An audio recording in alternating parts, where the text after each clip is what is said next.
surtout téléspectateurs waa Yass TV. Donc comme niñ ko daan defee, c'est coach Birane Diaw, coach de NSC, équipe régionale qui représente toute la commune de Tataguine.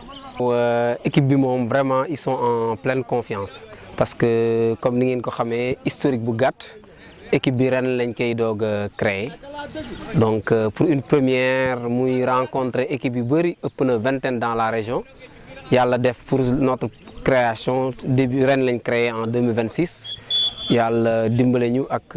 suñu liggéey ñu ngi en demi-finale. Donc boy moom ils sont prêts, staff bi également ils sont prêts et je pense que la population également est prête à nous soutenir pour que ñu mën a passer demi-finale yi pour yegg finale. Niveau régional bi nag niveau bu coriace la bu 10 fii régional bu tax mu métti mooy que déplacement yi c'est un peu loin dafay métti trop. Par exemple ñun fii ñu nekkee ci commune de Tataguine da ngay am ay match yoo xam ne tu peux te déplacer à Passy ren football nañ fa match bu métti mën nga am ay déplacement Karang donc région bi dafa xaw a gudd donc déplacement yi daal c'était très difficile métti na lool mais réussir nañ ko à nous maintenir championnat bi benn défaite lañ ci am li muy gudd booy benn défaite rek lañ ci am muy contre Foundiougne benn 2-1 donc waaw loolu moom defe naa sutura yàlla dëgg moo tax ñu yegg ci ren mais malheureusement financement moom surtout provenant de nos autorités wax dëgg on n'a aucun financement wax dëgg amul benn financement ñun ñooy dem ak suñuy propres moyens di jéngu malgré que nag on continue à taper sur la porte de nos autorités souvent dañ fay jële ay réponses yu positif mais ba léegi moom amagul benn rentrée sincèrement mais nag ñu ngi leen di tàllal toujours suñu loxo sachant que déplacement yu métti lay nekk te fu ñu mën a dem ñu am fa ndam ñu am fa défaite Tataguine la ñuy représenter la commune de Tataguine donc côté boobu moom ñu bàyyi ci xel bu baax dimbale ndaw ñi parce que mën nañ devenir ku nekk. waaw staff bi tamit vraiment staff bu coriace la c'est composé de professeurs de PS, d'enseignants, de médecins voilà ak d'autres personnes ressources mais staff bi fii globalement ñi fiy liggéey on est 9. Voilà on est 9 ñu ngi taqale ñun moom on travaille au bénévolat wax dëgg amul paiement mais ñu ngi ci yaakaar ni dañuy liggéeyal suñu terroir voilà. waaw match Sénégal bi weesu de man pour man composition bi pour man RAS laa wax rien à signaler pour man c'était une très belle composition seulement dañoo def une belle première période bu baax malheureusement dañuy incriminer Pape Thiaw mais pour man du moom kese. Parce que y a un grand staff autour de lui te coach ku koy def xam ni parfois am na match yu mag yoo xam ne da ngay xalaat ci benn point mais mënoo xalaat globalement ci match bi mais ñi nekkoon ci ginnaawam ñi gënoon a lucide waroon nañ ba ñu footballé première période bu baax ñu ñëw ci deuxième période bi ñu gis ni par exemple y avait 2 joueurs yoo xam ne xawoon nañ bàyyi à savoir Idrissa Gana Gueye ak Kalidou Koulibaly parce que Kalidou Koulibaly avril la gëj a football donc mu ñëw nag def première mi-temps bu baax. Bi première mi-temps bi baaxee da ngay gis ni physiquement dafa lâché woon donc foofu nag même Pape su gisul autour de lui y a un grand staff pour man foofu lañ defee erreur moo Gana yëpp dañoo bàyyi parce que Gana tamit mois de mai la gëj football Everton donc ñaari pour man faay yooyu lañ amoon parce que soo gisee premier but bi erreur ak central la deuxième but bi tamit erreur ak central la troisième but bi moom la ñëpp xam ne manque de natation la parce que dañoo dugal. Après li ñuy wax rek il faut faire attention après avoir encaissé un but et après avoir marqué un but bi ñuy dugal pare gu ñu jubilé gis beneen boobu tamit Kalidou Koulibaly moo manqué de rythme moo tax ñu encaissé ko mais man je trouve que première période bi ak composition d'équipe bi yëpp c'était bien li ñu deful rek mooy lecture parce que France lan la def dañoo ñëw premier mi-temps ñu étouffé leen gisuñu dara mais deuxième mi-temps benn replacement la Deschamps def dafa changer Olise ak Dembélé rek. Après Olise ak facilité de jeu bi mu am il a réussi à sortir une très belle passe moom moo ñu gagné loo. man France bàyyiwuñu bal mais ñun ñoo ñëw imposé wu woon mais lii problème bi mooy France seen coach dafa réagir suñu coach ñun yéex réagir man côté boobu laay gisee maanaam moom dafa gis ni doxul mu def benn changement bi mu defee changement boobu avant ñu koy comprendre musiba am na. donc pour man loolu la mais France xaaruñu woon ñun ñoo ko imposer def li ñu war a def malheureusement sax soo ñi xool match bi bu baax a baax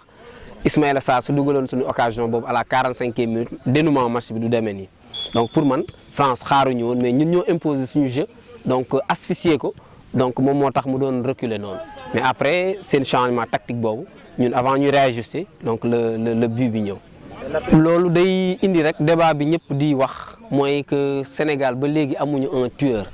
li ñuy wax attaquant tueur nga xam ne soo demee daf ci am référence soo demee Nigéria ñu ne la Osimhen nga dem Congo ñu ne la Bakambu nga dem France ñu ne la Mbappé ñun loolu amaguñ ko ba léegi parce que Jackson historiquement ñi ko seetaan mu commencé Casa Sport dem Villarreal ba ci Chelsea bi bee mu demoon daf daan jouer comme milieu gauche moom la ñuy wax excentré loolu daan football mais après palette technique am moo tax ñu def ko attaquant mais moom il n'est pas adroit au but heure buy football da ngay gis ne techniquement da lay indi lu bëri da lay gardeel bal bi mën na fixer dindi mais du un buteur donc kii bi ngay wax li ngay wax noonu ci suñu raté yu bëri pour man Jackson day raté lu bëri mais c'est pas un vrai attaquant Ismaïla tamit amoon nañ yaakaar bu rëy par rapport ak prestation bu mu nekk def Crystal Palace ren en marquant 21 buts muy record am musu ko dugal dans une saison ren amoon nañ ci yaakaar mais malheureusement il ne s'est pas appliqué ci occasion bu net boobu ñu amoon à la fin de la première période mais gëm naa ni Pape wóolu nañ ko dina def ay jàngatam dina évaluer moom ak staffam pour jël ci ay mesures pour ñu nag Norvège du demee noonu. loolu tamit d'accord naa ci à 100% parce que Sadio c'est très tôt ñu teg ko ci banc pour man mën na démarrer mais li ñëpp di jooy mooy que changement yu yéex yu Pape Thiaw yi parce que Ibrahima Mbaye Sénégal ñu ngi kaas rek naan na départ mais bis bu déparé fi la ñuy jaaree ñu bëri kii ko man j'ai eu la chance di ko seetaan muy football Paris Saint-Germain mais heure bu déparé maanaam lu mu lay indil deuxième période du ko indi lu tax mooy je l'ai observé moom à chaque fois qu'il est sur le banc il suit le match day seetaan ay adversaire am ki muy war a dajeel da koy seetaan bu baax nga xam ne su duggee rek day utiliser ay points faibles mais li nga wax noonu dafa am pour man waruñ ko may ay 15 minutes mais à la 60e minute war nañ ko di ko may mën a may 30 minutes et quelques nga xam ne su ñëwee dinañu apporter lu bëri parce que à chaque entrée day indi lu bëri donc li ngeen analyser noonu tamit lu pertinente la grand yi suñu joué benn moment ba joxe lépp donc war nañ mën a teel a dugal les jeunes là donc ñu def une grande différence pour man par rapport aux jeunes comment il s'appelle encore Bara xaw na teel c'est vrai qu'il a fait une belle prestation ci match amicaux yi mais en jeu match coupe du monde bokkul ak match amical donc ci jeune boo xam ne daaw rek mu ngi woon division régionale Thiès donc ren mu dem benn centre bu ñuy woowee comment Gambinos doog a dem ren jii lay doog a dem Gambie man bokk naa ci chance bu muy départ Sénégal joué na ak man match ba pare doog a dem donc man pour man amagul yenn expérience yi donc pour débuter un match de coupe du monde loolu mooy sama analyse malgré que nag léegi moom waxatuñu jeunesse mais pour man teel na ci moom. ngay dégg supporters yu bëri ñu naan match bi dañ ko war a gagner mais pour man loolu ñàkk comprendre football la parce que mondial bi dafay am 8 groupes yoo xam ne les meilleurs troisièmes dañuy génn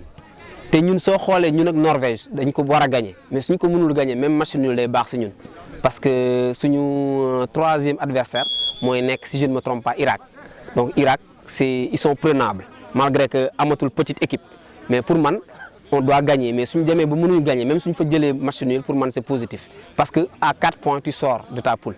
donc côté boobu tamit il faut savoir que du Haaland rek y a un grand attaquant bi nekk Atlético de Madrid mu Sorloth mu ngi fa am na benn distributeur de balle bu Arsenal comment il s'appelle Odegaard mu ngi fa passe rek lay def donc côté boobu tamit ñu xam ni Norvège ni Sénégal la am équipe noonu la am équipe c'est la seule équipe en Europe boo xam ne dafa gagner match yëpp en éliminatoire même Italie daf ko fekk dëkkam dóor ko donc il faut pas les minimiser c'est vrai que Sénégal yegg nañ ci benn standing bi mais il faut pas ñuy toog comme ça rek di minimiser les équipes pour man match boobu dañ ko war a gagner mais suñu mënul gagner même match nul c'est bon pour nous pour que troisième match bi léegi ñu def ci lépp pour gagner am suñu qualification. doon man on peut maintenir mais même suñ ko maintenir dañuy xam ni Idrissa Gana Gueye ak Kalidou Koulibaly ils ne peuvent plus jouer tout le temps. Koulibaly nekkul âge bi mais problème de rythme la ñu xamee ko noonu ñu bëri dañu naan âge bi am na ñu ko mag ci coupe du monde di jouer match complet mais moom dafa jóge ci blessure ak clubam ni ñu ko waxee sànq mois d'avril la gëj a jouer ba léegi donc day am problème mu rythme ak expérience am ku seetaan match France bi xam ne il a fait une très belle première période donc bis bu commencé su demee ba commencé lâcher qu'on le change parce qu'il y a les Sarr qui sont là qui peuvent le remplacer, il y a Abdoulaye Seck également qui peut le remplacer, même Pathé Ciss mën na fa football parce que Rayo Vallecano day football ak central, donc côté boobu coach bi bàyyi ci xel bu baax a baax. Di conseiller Pape tuuti malgré que xam nañ ni am na ci staffam ñoo xam ne dañ ko conseiller mooy que bu mu affolé Sénégal suñu yeggee ci yenn tournois yi ñëpp dañuy wax réseaux sociaux yi dañuy bind journalistes yi dañuy wax tout ñëppay wax mais mu calme rek déglu staffam def ni mu daan def parce que ñun on a entièrement confiance en lui mais nag bu mu am benn en tout cas complexe si grands joueurs yi suñu demee ba nga xam ne amatuñu rythme qu'il les change parce que on a autant de bons joueurs dans le groupe donc su ñenn ñi sonnee rek qu'il ne tarde pas à faire des changements. ñu ngi wax supporters sénégalais yëpp ne leen bu kenn découragé football nii la ñun ba ñuy gagné France en 2002 kenn foogu ko woon donc France suñu gagné ak équipe bi mu nekk bu kenn découragé nañ ñaanal équipe bi te préparer yeneen match yi bu ñu fàtte ni France les 2 derniers mondiaux benn bi moo ko jël benn bi dafa dem ba finale ak Argentine donc du club bu ndaw France moo yor les meilleurs attaquants donc am défaite ci France du gàcce li ñuy wax téléspectateurs Yass TV mooy di leen gërëm bu baax